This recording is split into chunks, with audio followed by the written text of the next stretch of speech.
Hello বন্ধুরা, কেমন আছেন সবাই? আশা করি সবাই ভালো আছেন। জেএলডি ব্লকে আবারও সবাইকে স্বাগত জানাচ্ছি। তো বন্ধুরা, আজকে প্রচুর কালেকশন নিয়ে আসলাম। ছোট্ট একটা আপডেট দিব ধর্মনগর গুডলাক শোরুমের। ধর্মনগর যে বিশাল মার্কেটটা রয়েছে, তারপরে রয়েছে গুডলাক শোরুম। তার কাছে নতুন কিছু কালেকশন রয়েছে, দেখতে পাচ্ছেন। টিপার আছে, সঙ্গে প্রচুর প্রাইভেট গাড়ি রয়েছে, যেমন আর্টিকা আছে, সুইফট ডিজায়ার আছে, তারপরে এটা হুন্ডাইয়ের গাড়ি, টাটা টিয়াগো, এই যে দেখুন। এরপর আছে এসপ্রেসো। পুরো ডিটেল জানতে হলে অবশ্যই স্ক্রিনে দেওয়া নাম্বারে যোগাযোগ করবেন, কারণ আমি দামগুলো আজকে বলছি না, কারণ এখনই মাত্র এসেছে আপডেট। উনি ভিডিও করে পাঠিয়েছেন আমাকে। তারপর ওভেনার আছে, ইকো আছে, দেখতে পাচ্ছেন, ব্যান আছে, তারপর আবার অল্টো আছে, তারপর কমার্শিয়াল সেগমেন্টে প্রচুর গাড়ি রয়েছে। দেখুন এখানে বোলেরো আছে, বোলেরো পিক আপ আছে, ম্যাক্সি ট্রাক আছে, আর অন্যান্য গাড়ি তো আছেই, সঙ্গে বাইকও রয়েছে, প্রচুর কালেকশন। আবারও বলছি আমি, এখানের অ্যাড্রেসটা এটা হচ্ছে ত্রিপুরা ধর্মনগর গুডলাক শোরুমে।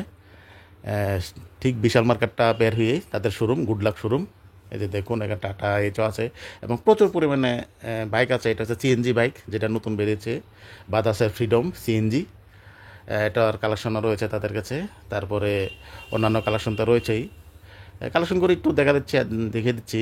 আর প্রাইসটা বা ডিটেলসটা জানতে হলে অবশ্যই স্ক্রিনে দেওয়া নাম্বারে যোগাযোগ করবেন। এটা হচ্ছে এনএস বাইক, বাজাজের। সবগুলো কিন্তু ফ্রেশ কন্ডিশনে রয়েছে। এখানে স্কুটির কালেকশন রয়েছে। স্কুটিগুলো কিন্তু 65, 70 এরকম রেটের মধ্যে পেয়ে যাবেন।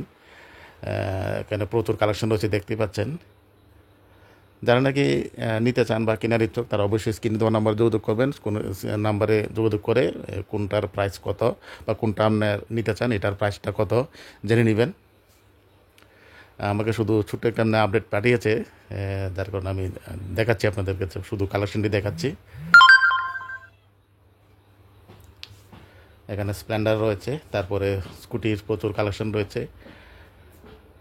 আমি আবারও অ্যাড্রেসটা বলছি। এটা হচ্ছে ধর্মনগর গুডলাক শোরুমে, বিশাল মার্কেটটা পেরেই তাদের শোরুম, গুডলাক শোরুম। ওইখানে এগুলা যা কালেকশন এখন দেখালাম, সবগুলি কালেকশন ওইখানে রয়েছে। যারা নিতে চান অবশ্যই স্ক্রিনে দেওয়া নাম্বারে যোগাযোগ করবেন। ঠিক আছে।